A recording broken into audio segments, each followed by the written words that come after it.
جتنے مرضی اعمال کرتے رہیں اچھی نیت کے ساتھ. اعمال کی قبولیت کے لیے صرف اچھی نیت کا ہونا کافی نہیں ہے، بلکہ اعمال کی قبولیت کے لیے نیت کے ساتھ ساتھ درست طریقے کا ہونا بھی لازم ہے. اور نبی کریم صلی اللہ علیہ وسلم نے بڑا واضح کہہ دیا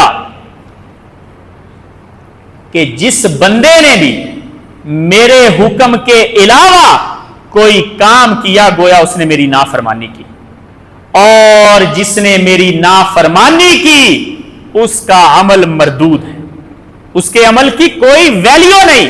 نبی علیہ الصلوۃ والسلام نے فرمایا من عمل عملا لیس علیہ امرنا فہو رد.